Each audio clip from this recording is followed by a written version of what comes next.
should, but I'll let it go. No, I'm just saying, man. iPhone costs like an iPhone costs like $700. And it's really funny that I know iPhones don't cost $700; they cost $200. They cost actually $650. They did back in the iPhone 1 days. Well, they cost that now. The thing is that they're subsidized, so you only pay $200 up front. But I take into account how much the product actually costs. Like before I buy it, whether it's subsidized or not. But you can buy them unsubsidized? You can't buy them. In some countries you can. Not in the States. In the States, the only way to get an iPhone is to sign a contract and get it for $200. Like the States don't really get an iPhone. You know what's really? You know what? I like to know how much the product actually costs, even though I'm getting it subsidized. Well, according to estimates, the iPhone 4 costs about $220 to make. That's what it costs. And according to estimates, the iPad cost about $260 to make, and the Samsung Galaxy cost about like $218 to make, and so on and so forth. But there are a variety of things involved in that, like overhead and shipping and stuff like that. A lot of products that you buy actually cost a fraction of what you paid for them.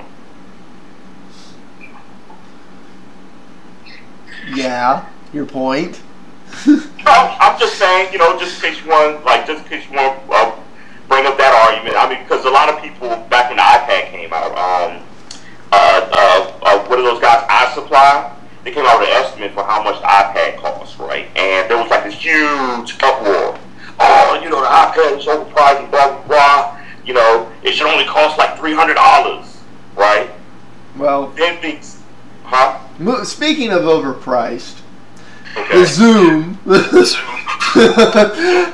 Okay, now, see, I actually disagree with you guys. I don't think the Xoom is overpriced. Okay. Here's the deal. I wouldn't buy the Xoom. Here's the deal. I think the $500/$800 price is the right price unsubsidized. However, subsidized, I think it should be about $400 or $500. I don't think it's subsidized enough. I thought it was it was $600 subsidized. Yeah. It's $600. I thought it was like one before. Okay. No. $600. It's $6. It's $599. $600. You are pissed off about it. Yeah, that's too much. Subsidized for a device like that. Especially since it only costs, what was it? We said it last week. It's like $360. Basically, the cost to manufacture and assemble and ship the thing is less than $400. So the reality is they could subsidize it for $400 and work out a revenue sharing on the contract, and both Motorola and Verizon would make plenty of money, especially at the rates of the data plans. So, well, no, sometimes business is a bit more complicated than that. Well, they have a good reason for charging what they charge. Okay, don't take this the wrong way. But if Verizon and AT&T can both afford to sell iPhones for less than they cost to make, they can definitely afford to sell a Xoom for more than it costs to make. I'm just saying. I'm just saying. Companies like Microsoft and Sony that do consoles do the same thing. They make up for the sales and software.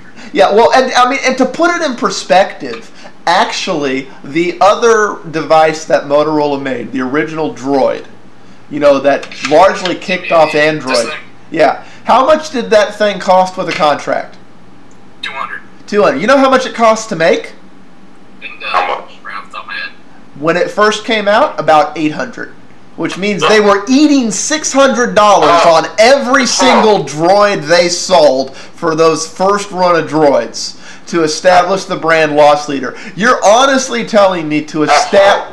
Well, yeah, but they did it, and they've established the sign, and they have made that money back 10 times over with the Droid 2, the Droid Incredible, the Droid stuff, which cost way less to make because of another cycle or two of Moore's Law. You know what that sounds like, though? That sounds like they're throwing money at the problem, like they're trying to buy the market.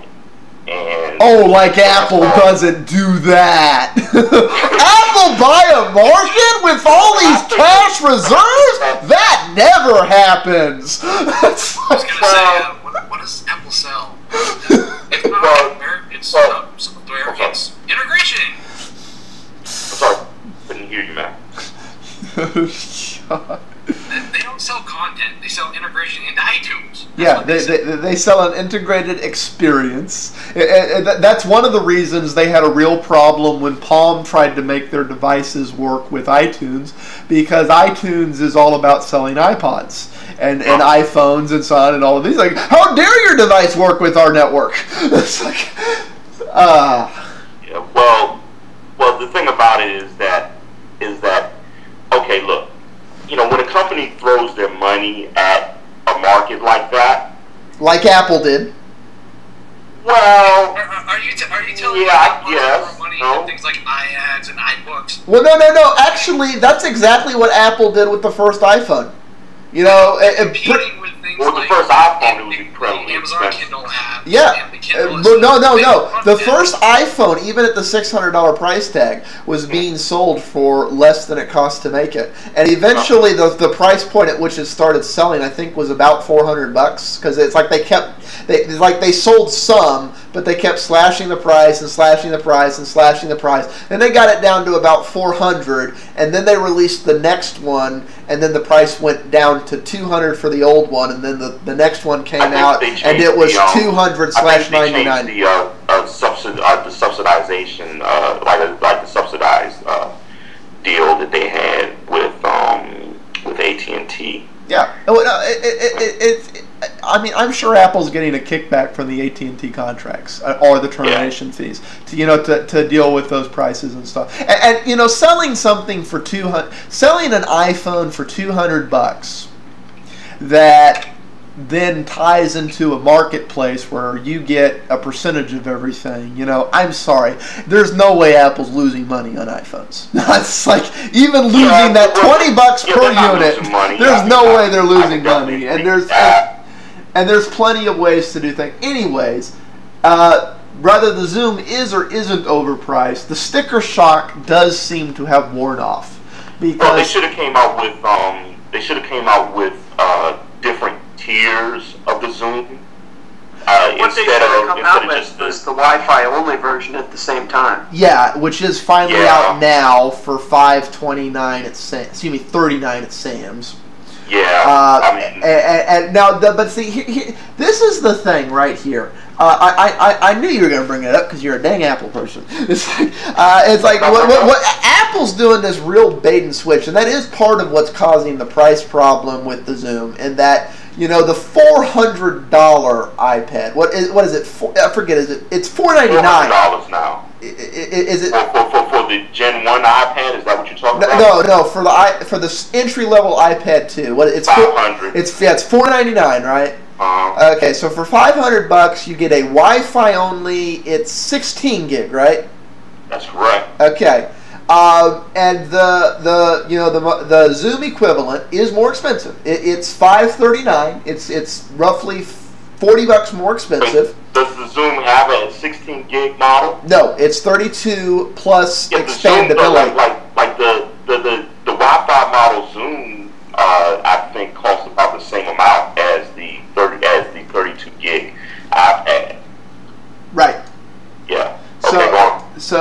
Yeah, and that's the deal right there. It's the other thing is the Xoom.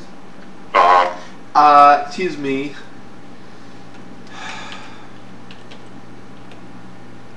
I'm trying to remember if it has an SD card or not.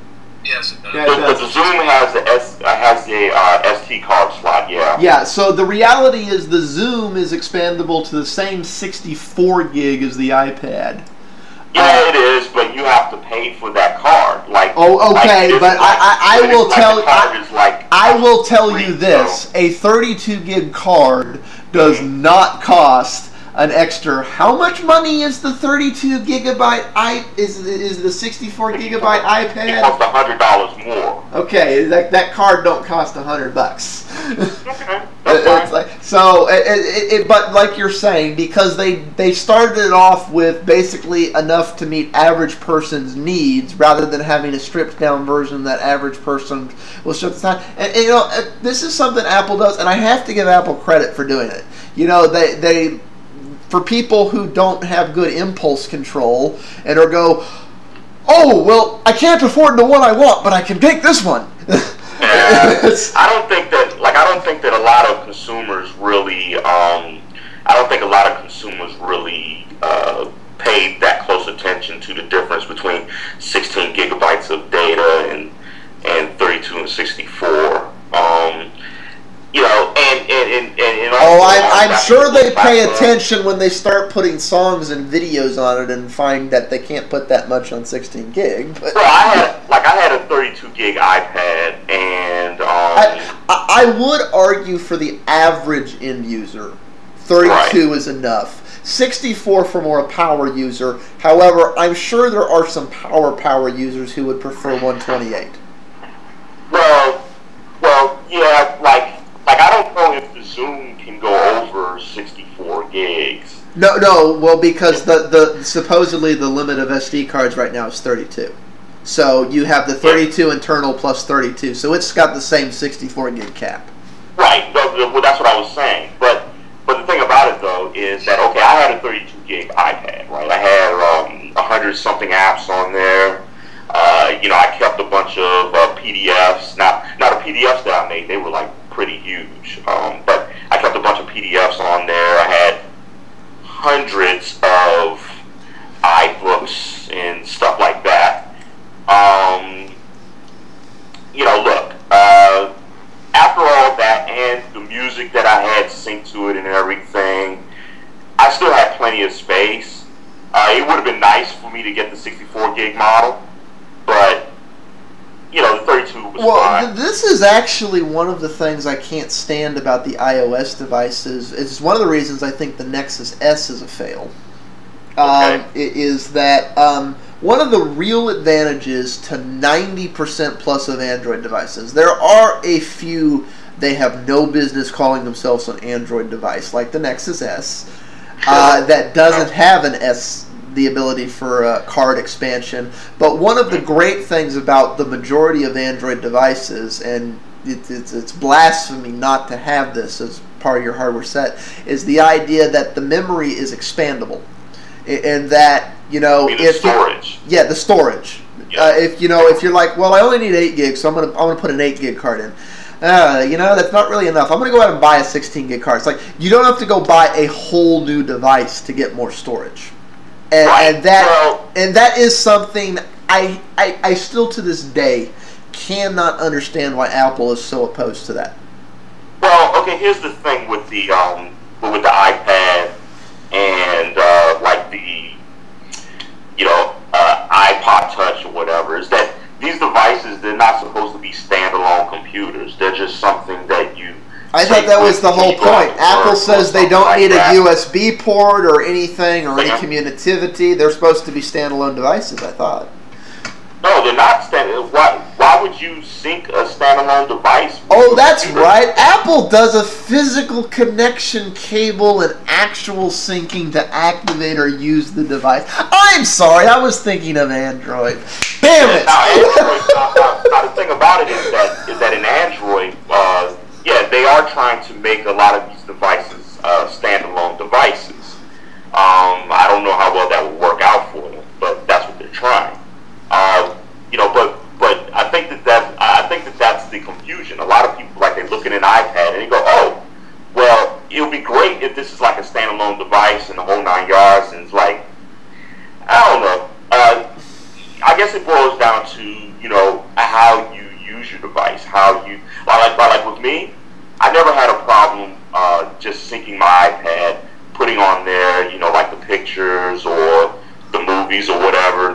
It carried more than enough pictures, movies, and music to get me through the day or through the week or whatever. And if I needed more, I could always buy. Like if I wanted a movie or something like that, I could always buy it or rent it off of the iTunes store. But if if the purpose of the iPad is what was stated in the truck metaphor, though, then that whole syncing way of dealing with the iOS devices could end up being a problem. Yeah, it could be to a point, but I'm sure, like in my particular case, well, not just my particular case. The thing about it is that yeah, the syncing could be a problem, but it boils down to really, you know, where the consumer draws the line. If the consumer doesn't bother with syncing their device or unsyncing their device. I mean, like with my iPad, I've actually had it, you know. I thought yours was stolen. Second? I thought yours was stolen. Yes, it was. Thanks a lot, Mr. Big Mouth. Yeah, it was stolen. But yeah. Well, you're talking about it like you still have it. I'm trying to understand here. I'll mourn for you because I try to be a nice guy. Yeah. Well, the thing about it is that no, the reason why I still talk about it that way is because I had it not too long ago, and it wasn't like I only had it a couple months and everything. So moving on from that, the thing about it is that with my iPad, I've had it away from my computer for a long period of time without syncing in the whole 9 yards.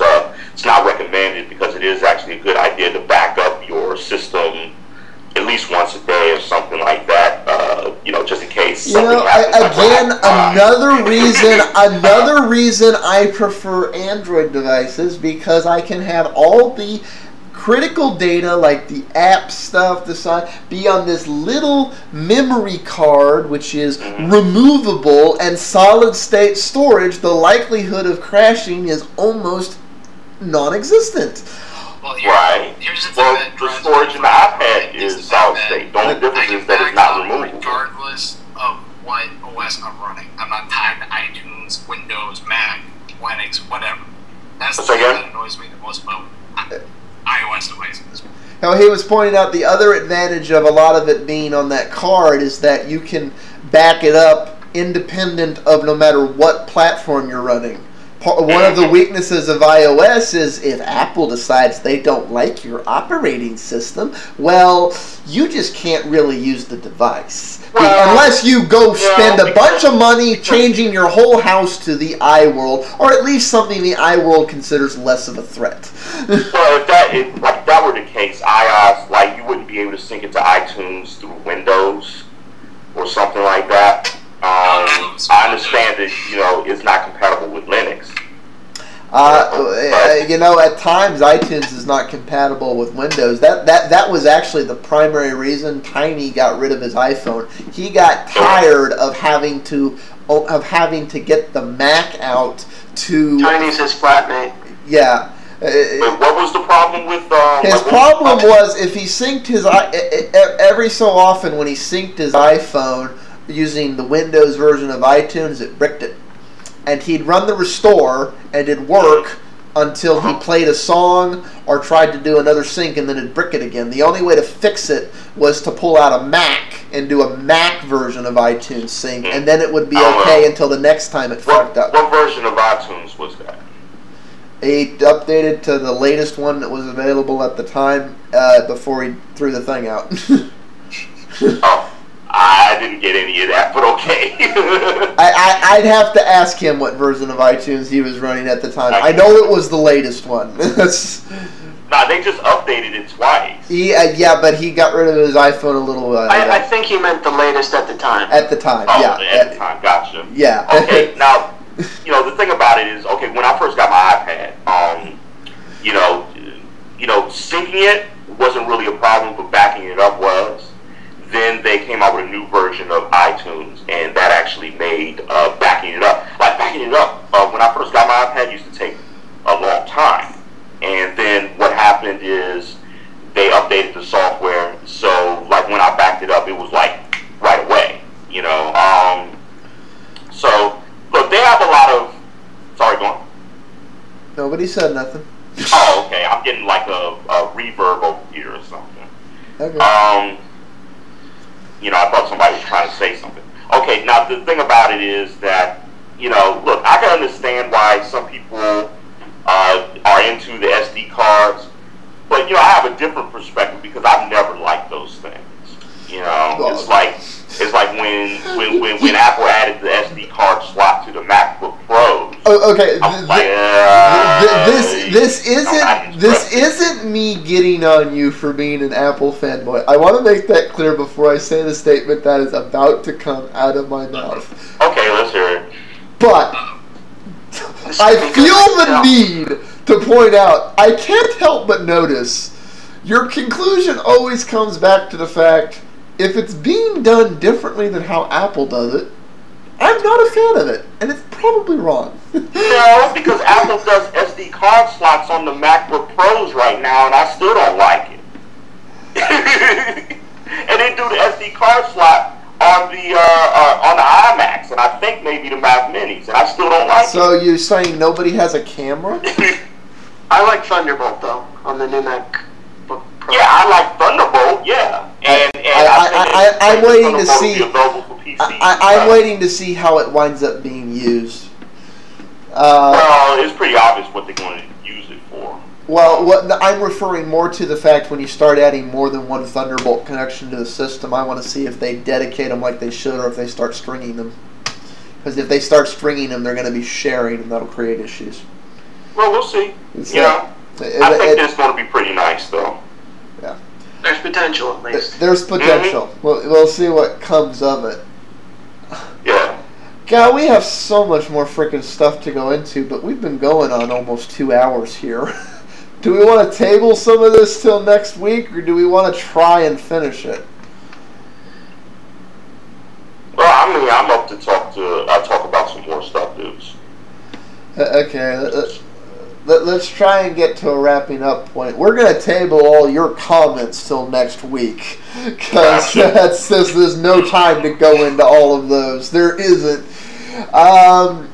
We're here freaking talking about Android versus Sun. Unfortunately, this week, 21 apps of a malicious nature had to be yanked from the Android marketplace. And, of course, all the Apple fanboys and the blogs are going, blah, blah, blah. Google should be taking away my liberty and giving me security. I don't want any liberty. They'll trade it for security every time. Make it liberty free. I'm sorry, people, but if you can't read a permission screen, you shouldn't be using a phone. I don't care if it's iOS. Oh, no. I'm sure the Apple fanboy here is going to take the stance, well, see, Apple got that right by keeping people from having the choice. What I can and cannot do with my damn phone? Well, all I was going to say was that, look, any approach to having a market, depending on whether it's open or whether it's closed or whatever, it has its advantages and disadvantages. There are advantages to being closed, and there are advantages to being open. Of course, that particular incident, is kind of some egg on, like a nice piece of egg on some people's face, but I'm not. I'm way too big a man to. Oh, bullshit! About that. Bullshit. However, I feel the need to read something here. If you try and install unknown sources, now this was in the Google Marketplace, but they were. Here's the thing: if you're going in the Google Marketplace and you search for an app, and you find an app, and then you find another app that looks like a clone of that app with the default Android logo. Which one's the right one? Well, one of them had the logo for the app, and the other one had the default Android logo, and it. Little green. Yeah, and it was asking for access to a bunch of stuff it didn't need access to. So, I'm crazy. Call me crazy. I think I'm going to install the one that's been reviewed by dozens of people and been there longer and it actually looks like a real app as opposed to something a 2-year-old added. Just call me crazy, Yeah, but don't blame the victim, dude. Oh no! I will so blame the victim. No. Look, Just it's entire idea around Android is just they give you a lot of information so that you can make an informed decision about any app that you're downloading. It's like even if it's coming from outside of the market, they tell you exactly what kinds of things the application needs access to. And incidentally, for going outside the market, you're required to agree to the following thing. Your phone and personal data are more vulnerable to attack by applications from unknown sources. You agree that you are solely responsible for any damage to your phone or loss of data that may result from using these applications. You know, they basically tell you, do so at your own risk, dumbass. So... Well, yeah, but, you know, okay, if they could somehow simplify that information to, you know, I don't know, a message of, oh, this app is good or this app isn't. And the thing about it is that is that, look, you know, the Android store is a storefront, and you know, when people go there to buy apps or whatever, there's always an assumption that what they're downloading is safe to use. You know, because Google has vetted. No, Google has not vetted. They don't vet. Oh, okay. Well then, how do the apps get into their store then? They're submitted. They're submitted, and Google has approved these or not? Basically, what they do is the developers agree to certain terms and conditions of the license, and it's placed in the market. Simple as that. And if they violate those conditions, like a quick one-day review and then put it up. If they violate those conditions by doing things like putting, yeah, no thanks for me. like putting, yeah, I know you don't like liberty. You prefer security and have neither. I like liberty, but the thing about it though, but you're willing to trade it for security. Okay. Like this is the argument that I use towards a lot of libertarians. Wait, there aren't any libertarians here, are there? I don't know what's a libertarian.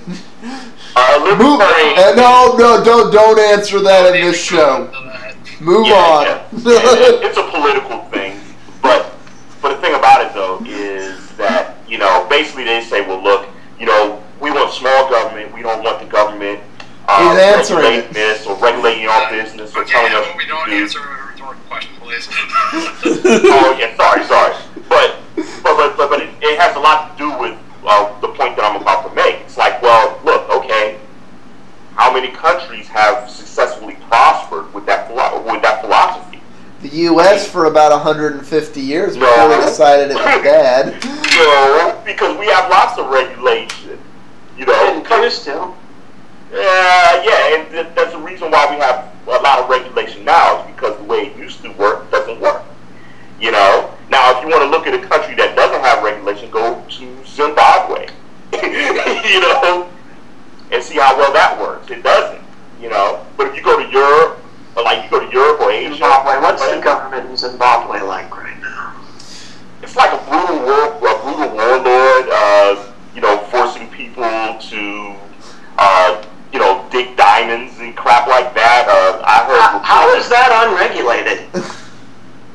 Well, it's unregulated because really there's no rule of law. There's no rule of law. It's like the rule of the guy with the gun. You know, and he doesn't care as long as he gets to have his like fancy handcrafted jet. Okay, now that you've made the case for a socialized United States, one people for the government, under the government, serve the government. No, I haven't. Okay, did you have a point? I haven't made that case. Basically what I'm saying is that you have to have a balance, you know, because just because you make stuff all free and open doesn't necessarily mean that, you know, you're going to be like Starfleet. Because, you know, in Star Trek, for instance, you know, everything's free, open. There's no use of money in that world or what have you. And everybody gets along. Have you heard of Latinum? It's gold plus. Gold plus Latinum, but that's only a Ferengi thing. The Federation doesn't use money. You know, like they don't use money. They've said so several times in like the Next Generation and stuff like that. In Kirk's day, they did have some kind of monetary system or something, but it wasn't really like what it is, you know, in the real world. But the thing about it though is that yeah, I'm a big Star Trek fan personally. But anyway, the thing about it is that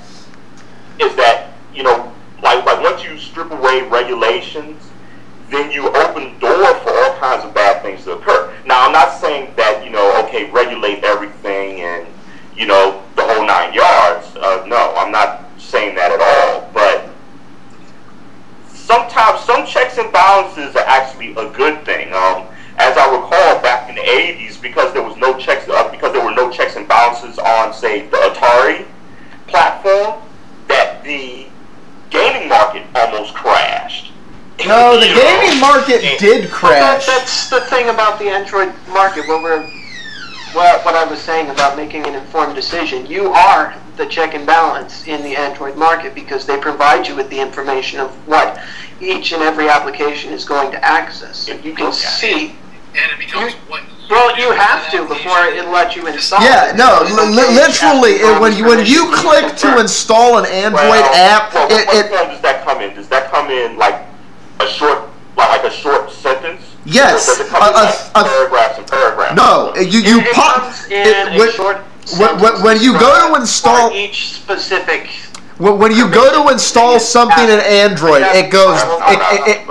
When you go to install something in Android, it says this application will access the following things: internet access, override phone sleeping, access address book. You know, it lists every single thing it's doing in a simple, few-word sentence like that. Plain text. Simple for you or simple for Joe consumer? It says things like will access internet connection, will access address book, will access. Will prevent phone from sleeping. It says it in simple text like that Grandma could understand. So if you download a live wallpaper and it needs...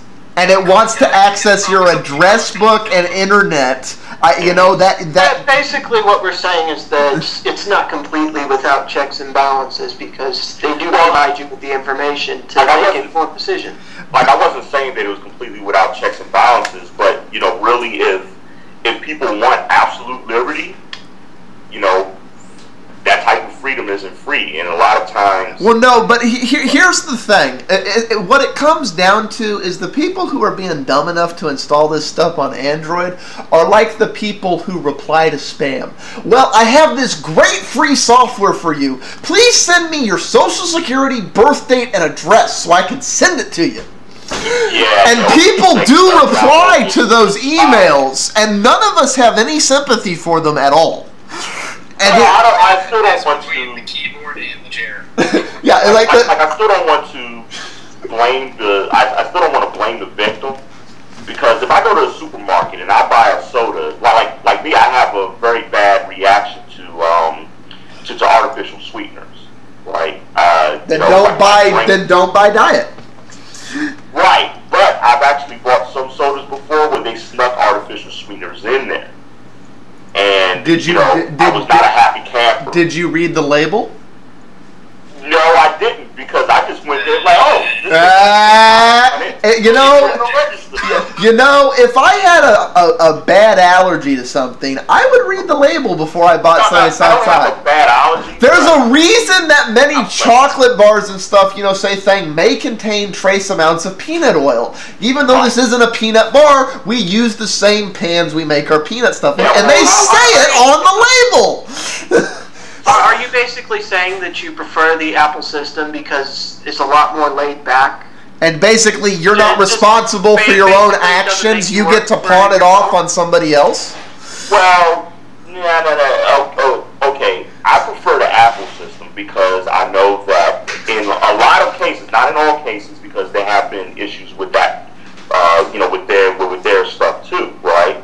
But in a lot of cases, they've actually looked at this software to make sure that it was doing what the developer said it was, what it was supposed to do. And what about the times where they completely missed things? The times where they completely missed things, they actually, like in a lot of those cases, they've actually said, okay, well, look, this program violates, so they removed it from the store. Okay, so let me ask you, which do you prefer? Do you prefer that you're blindly trusting in somebody else to make the right decisions 100%, who doesn't, so you have let me finish. So you have absolutely no say-so or control of when they screw up and you just have to deal with the consequences? Or do you prefer it being your choice, and if you were a dumbass, you don't have any further to look than correcting your ignorance so you don't be a dumbass anymore? Okay. starters, in both setups, either one of those situations can possibly occur. You know, I can tell you from experience that, you know, like I was telling you earlier today about the whole mobile meat thing. Okay, yeah, I'm getting a reverb here. It's like blasting me. Okay, yeah, good. All right. You know, like I was telling you earlier today about the whole mobile meat thing, right? You know, I think that that's a feature that should, well, you know, the back to my iPhone thing, right? It's a feature that should be there, and that the end user should be able to opt into or out of at will, right? And you know, that's where I'm coming. You know, that's where I'm coming from. But in the case of the way Apple did it, you know, is that it's up to the end user to actually go and do the research for it and find out about it and download it and install it and sign up for it and everything. And if the user isn't paying attention, then, you know, when something happens, then they're SOL, right? That's actually very similar to the situation with the Android App Store. You know, so you feel that the more laid-back experience regarding security creates a better user experience, is what you're saying? That basically you shouldn't be thinking about exercising basic common sense. Well, no, it isn't even really about that. Look, a lot of times, the end user can be misinformed by what's available out there and by, you know, what their options are. And I don't know. I mean, you know, my thing is that I would actually like to see companies, and, you know, try to reach out to their customers and try and inform their customers more about the options that are available and, you know, the benefits of those options. You know, I wouldn't say that Apple's approach is laid back, because it really isn't when it comes to the review process. That there are lots of developers that complained about their application being denied for a variety of reasons in the whole 9 yards, right? But it's like if I go to a store to buy something, right? Okay, it's good that I know, it's good that I know, you know, what I'm looking for, but it's also helpful that there's that extra check and balance there to you know, make sure that I'm not accidentally buying a bottle of arsenic or something. So that's all. Well, I hardly think you being too lazy to read the ingredients label is the same as it containing arsenic. If it clearly says in the I can tell you that a lot of people don't read the ingredients label on the sodas and other drinks that they buy. Well, that's funny. That's why they're there. If you're that obsessed about what's in it, you should be doing that. That's why they're there. But a lot of people, you know, they just want to go in the store, pick up their soda, go to the register, pay, and go home. That's it. You know, I'm just talking about how people act. I mean, sure, the Apple catering to people not thinking since 1984. Well, I bet you, I bet that if you ask 100 people, you know, how many of them actually know? Oh, no. I'm forced to agree with you. If you asked 100 people, I'm sure 90 plus of them would say, no, I don't want to think. I want somebody to take care of everything for me. I'm a little kid, and I don't want to have any responsibility for my own free will or actions. Well, it's not a matter of your free will it's not a matter of your free will or actions. Like when you download an app for when you download an app. It's their fault. It's their fault. I clicked the download button. It tells you, look, you know, this application wants this information from you. Do you agree or disagree? Let's say that one more time. It says, look, this application wants this information from you, like it wants your location data or something like. Do you agree to give your location data to this application, or do you disagree to? And if you disagree to, then the application and the people who, you know, the developers who made it, or the company that's using that application to gather data, they don't get your information.